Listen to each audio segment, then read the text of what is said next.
जय हिंद साथियों, स्वागत है आपका मेरे चैनल पे। बहुत सारे बच्चों का कमेंट आ रहा था कि भैया जो यूपी होमगार्ड से जो कांस्टेबल की भर्ती होती है उसमें किस प्रकार से छूट मिलती है। अगर हम 3 साल की जॉब करते हैं तो किस प्रकार से छूट मिलती है और कैसे कैसे मिलती है, तो उससे विस्तृत और विथ प्रूफ मैं वीडियो बना दिया हूँ। और वीडियो थोड़ा लॉन्ग हो गया है तो आप उसे देख सकते हैं और पूरा क्लियर हो जाएगा कि क्या कैसे छूट मिलेगी। सबसे पहले आप साथियों देख सकते हैं कि क्षैतिज आरक्षण की बात की गई है। क्षैतिज आरक्षण में सबसे पहले हमारा मेन काम जो है जिस पॉइंट से है वो हमारा दूसरे पॉइंट और तीसरे पॉइंट से है, भूतपूर्व सैनिक और यूपी होमगार्ड्स। तो इस भूतपूर्व सैनिक वाले के अधिकतम आयु सीमा में आप देख सकते हैं कि जिसमें 3 वर्ष की छूट प्रदान की गई है। और होमगार्ड वाले सेक्शन में शासनादेश के माध्यम से होमगार्ड में ये देख सकते हैं आप, होमगार्ड्स में 3 वर्ष या अधिक की निरंतर सेवा का प्रमाण पत्र जिला होमगार्ड्स के कमांडेंट्स के द्वारा जारी होना चाहिए। तो ये आप देख सकते हैं। अब चले चलते हैं यहाँ पे, इस चीज़ पे ध्यान दीजिएगा कि जो 3 वर्ष ये बना हुआ है इसमें वर्ष के ऊपर आप एक स्टार देख सकते हैं। अब इसी चीज़ की अगली पेज पे हम देखेंगे कि क्या इसका क्या मतलब है और कैसे कैसे क्या क्या चीज़ें हुई हैं। और ये भी देख सकते हैं कि 5% सीटें जो हैं, ये 5% सीटें जो आप देख सकते हैं वो आरक्षित होती हैं। अब चलते हैं अगले पृष्ठ पे। अब अगले पृष्ठ पे आप देख सकते हैं उत्तर प्रदेश शासन द्वारा क्षैतिज आरक्षण की नीति समग्र और बल क्षैतिज आरक्षण योजना। अब भूतपूर्व सैनिक पे मैंने आपको स्टार दिखाया था, वही स्टार देखिए आप यहाँ पे है। भूतपूर्व सैनिक की आयु सेना में की गई सेवा की अवधि को उनकी वास्तविक आयु से घटाने पर निर्धारित आयु सीमा 3 वर्ष, मिटा देता हूँ, 3 वर्ष से अधिक नहीं होनी चाहिए। 3 वर्ष से अधिक नहीं होनी चाहिए, ये देख सकता है। और सेम यही दूसरे पे ये 5.8 वाला जो हमारा है, जो राज्य कर्मियों या होमगार्ड्स के लिए या जो भी है, तो राज्याधीन सेवाओं में कार्यरत कर्मचारियों को उत्तर प्रदेश शासन के कार्मिक विभाग के शासनादेश में इतना इतना इतना 27 अगस्त 2013 के अनुसार अधिकतम आयु सीमा में 5 वर्ष की छूट प्रदान की जाएगी। देख लीजिए यहाँ पे 5 वर्ष की छूट की बात की गई है। आयु में छूट चाहने वाले राज्याधीन सेवाओं के कार्यरत कर्मचारियों द्वारा प्रस्तुत किया जाने वाला प्रमाण पत्र प्रारूप अनुरूप निर्गत होना चाहिए। यानी अनुरूप निर्गत का मतलब 3 वर्ष आपकी सेवा होनी चाहिए और वो प्रमाण पत्र क्या जिला होमगार्ड्स कमांडेंट्स के माध्यम से जारी होना चाहिए, जो आपको ऊपर मैंने इसके पहले वाले पृष्ठ में बता दिया है। अब यहाँ समझने वाली क्या बात है कि जो भूतपूर्व सैनिक की आयु सेवा की अवधि में उसकी वास्तविक आयु के घटाने पर, अगर मान लीजिए कि 18 वर्ष में कोई भर्ती होता है, 18 वर्ष में, ठीक, और वो जो भी है 18 साल मान लीजिए नौकरी करता है, टोटल हो गए उसका 36 ईयर्स। अब 36 ईयर्स में, अब 36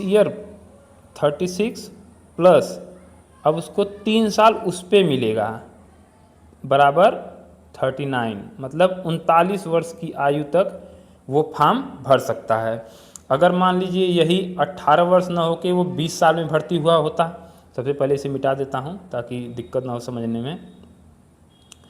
यही मान लीजिए कि अगर वो 18 साल में ना भर्ती होके 20 साल में भर्ती हुआ होता तो क्या करता, तो तब क्या एज आपकी होगी, 20 साल में अगर वो भर्ती हुआ, अब फिर 18 साल वो सर्विस किया, तो 18 साल हो गया 38 साल, अब प्लस आपका 3 साल उसे छूट मिलेगी तो हो गया 41 साल।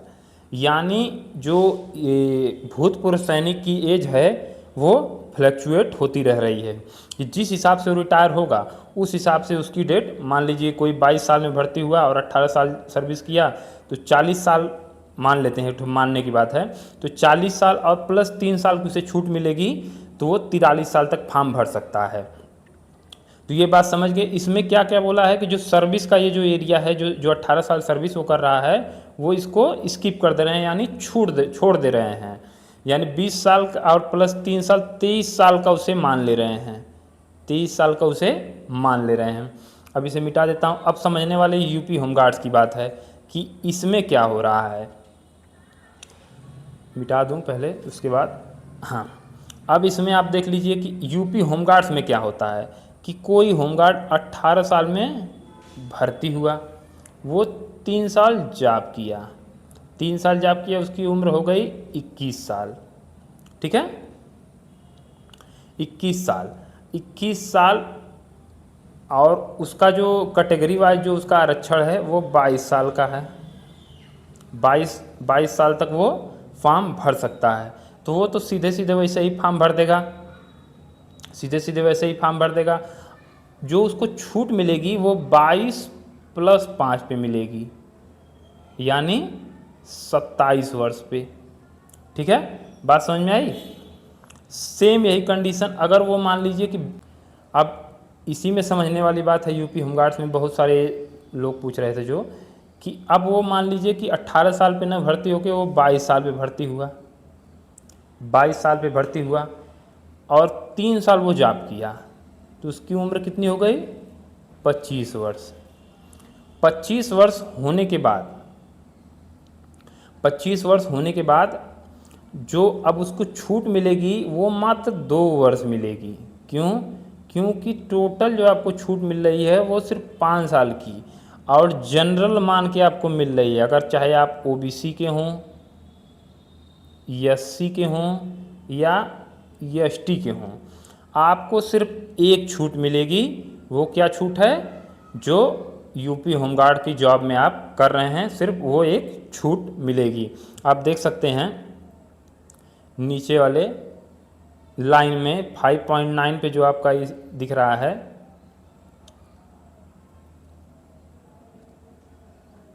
आप देख सकते हैं इस वाले आदेश में शासन के 18 जनवरी 2000 अनुसार अधिकतम आयु सीमा में ऐसे अभ्यर्थी जिन्होंने विभिन्न श्रेणियों में आने के कारण आयु सीमा में छूट की पात्रता है, उन्हें केवल श्रेणी के आधार पर आयु सीमा में छूट दी जाएगी। ठीक है, यहाँ तक क्लियर हो गया। जिसमें अधिकतम आयु सीमा छूट ही अनुमन्य है। उदाहरण स्वरूप यदि कोई अभ्यर्थी अन्य पिछड़ा वर्ग का श्रेणी का है और उत्तर प्रदेश का राजकीय सेवक भी है, ओबीसी है, अब प्लस चाहे होमगार्ड है, चाहे जो भी कोई और जॉब कर रहा है, तो उसे आयु सीमा में अधिकतर 5 वर्ष ही छूट अनुमन्य होगी। मेरे समझाने का मतलब, अगर ओबीसी को 5 साल की छूट मिलती है नॉर्मली, अगर आप कास्ट सर्टिफिकेट लगाते हैं तो, प्लस यूपी होमगार्ड को 5 साल की छूट टोटल तो मिलनी चाहिए हमको 10 साल की छूट। लेकिन यहाँ पे जो ये बोल दिया है कि टोटल चाहे ओबीसी का हो, एससी का हो, एसटी का हो, चाहे वो जनरल का हो, ठीक है, उसे छूट मिलेगी सिर्फ 5 वर्ष। उसे जनरल का मान के ही छूट दी जाएगी यूपी होमगार्ड से, अगर वो जॉब करके आ रहा है। इस लाइन में यही क्लियर किया गया है, ठीक है ना। देखिए 5 वर्ष की छूट, अधिकतम 5 राजकीय सेवक है तो उससे अधिकतम 5 वर्ष की छूट ही अनुमन्य होगी। यानी ये जो आपकी कैटेगरी है, जो ओबीसी वाला छूट है, वो नहीं मिलेगी, सिर्फ आपको होमगार्ड में जॉब करने वाली छूट मिलेगी। तो उम्मीद है अगर बात आपको समझ में आ गई होगी। और मैं 32,679 भर्ती का जो है उस पर भी मैं जल्दी ही वीडियो बना दूंगा। अगर नहीं आपके समझ में आया है तो कमेंट बॉक्स में कमेंट कर दीजिएगा, मैं उसे क्लियर डिटेल में और करके थोड़ा लॉन्ग करके वीडियो बना दूंगा। तो उम्मीद है जानकारी आपको अच्छी लगी होगी। जय हिंद।